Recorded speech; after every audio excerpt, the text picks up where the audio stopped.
उच्च न्यायालयाच्या निवृत्त न्यायाधीशाच्या अध्यक्षतेखाली एक समिती स्थापन होऊन याचा तपास का केला जावा याचं मी संक्षिप्तमध्ये तुम्हाला उत्तर देतो की का आम्हाला यासाठीची मागणी आहे।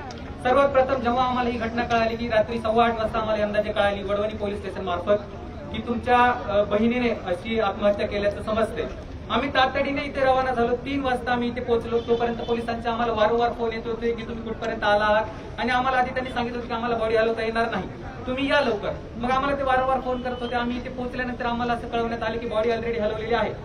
पहिला मुद्दा हा उपस्थित होतो की त्यांनी बॉडी नातेवाईक तिथे येण्या अगोदर का हलवली।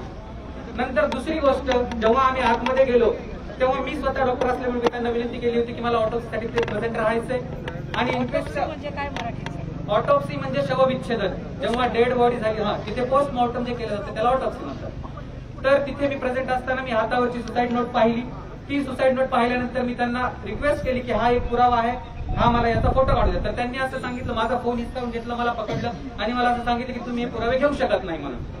आणि मग त्यानंतर मी अशी रिक्वेस्ट केली की त्यांना तुम्ही मला साताऱ्याला याचं जी पोस्टमॉर्टम होईल ते फॉरेन्सिक एक्सपर्ट कडूनच व्हायला हवं आणि साताऱ्याला जायचंय त्यासाठी। मग तिथे जे वैद्यकीय अधीक्षक धुमाळ होते ते 5 वाजेपर्यंत तिथे प्रेझेंट नव्हते। 5 वाजता ते आले, तेव्हा त्यांना अर्ज लिहिला आणि 6 वाजता मी पोलीस स्टेशनला आलो। तर एक एफआयआर 2 पानाची एफआयआर लिहायला पोलिसांनी मला 6 ते दुपारी 2 वाजेपर्यंत टाइम घेतला। ही एफआयआर कमीत कमी 7 ते 8 वेळा फाडली गेली, परत करेक्शन करून जाणून बुजून मला उशीर केला गेला। कारण माझी विनंती होती की मला साताऱ्याला जाऊ द्या, तिथे जी ऑटोप्सी आणि पोस्टमॉर्टम जे होणार आहे तिथे मला राहू द्या प्रेझेंट। पण हे वारंवार त्यांना इथे मला उशीर करण्याचा होता म्हणून त्यांनी मला हे जाऊ दिलं नाही। त्यानंतर जेव्हा बॉडी परत येत होती ऑटोप्सी झाल्यानंतर, पोस्टमॉर्टम झाल्यानंतर, तेव्हा पोलिसांनी आम्हाला असं सांगितलं की इथे फलटण शहरामध्ये खूप ट्रॅफिक जाम असेल, त्यामुळे आम्ही तुम्हाला फलटण शहराच्या बाहेरून काढून देतो आणि असं सांगून आम्हाला बॉडी बाहेरून काढून दिली की मीडियासमोर ही गोष्ट नको यायला म्हणून। आणि मग या संपूर्ण प्रकरणामुळे आम्हाला पोलिसांवर संशय वाढत गेला आणि मुख्य म्हणजे तिच्या हातावरची जी सुसाईड नोट आहे त्यामध्ये जो आरोपी आहे गोपाळ बदने तो पोलीस या ग्रामीण पोलीस ठाण्याचा उपनिरीक्षक आहे आणि शहर पोलीस ठाणे हे म्हणजे हॉटेल मधुदीप जिथे ही घटना घडली ते शहर पोलिसांनी या हद्दीत येतं, म्हणून हा इथे तपास सुरू आहे। पण फलटण पोलीस आणि सातारा पोलीस यांच्यावरच मुळात आम्हाला विश्वास नाही। त्यामुळे आमची जी मुख्य मागणी आहे की यासाठी स्वतंत्र एसआयटीची स्थापना किंवा त्याच्या देखरेखीसाठी उच्च न्यायालयाच्या निवृत्त न्यायाधीशाच्या अध्यक्षतेखाली एक समिती स्थापन केली जावी आणि त्याशिवाय आम्ही इथल्या पोलिसांना जबाब देणार नाही असं मी ठाम आहे या गोष्टीवरती। आणि आज या 12 दिवसानंतर प्रथमच मला फलटणच्या या शहरातील लोकांना आणि महाराष्ट्राच्या संपूर्ण जनतेला सांगायचंय की मागच्या 17 जानेवारी 2023 रोजी माझी बहीण फलटण उपजिल्हा रुग्णालय येथे जॉईन झाली होती। मागच्या 2 वर्ष 9 महिन्यामध्ये तिने अहोरात्र रात्रंदिवस मी काय म्हणतोय, कारण तिच्यावरती जी चौकशी बसली होती त्या खुलाशामध्ये तिने असं मेन्शन केलं होतं की मला रात्री आणि 12 आणि 1 वाजताही मला बोलवलं जातंय, जर हे चुकीचं आहे तर मला याचं उत्तर द्यावं आणि त्यांनी मला सांगावं की हे चुकीचं आहे म्हणून। त्याच्या खुलाशामध्ये तिने असं मेन्शन केलंय।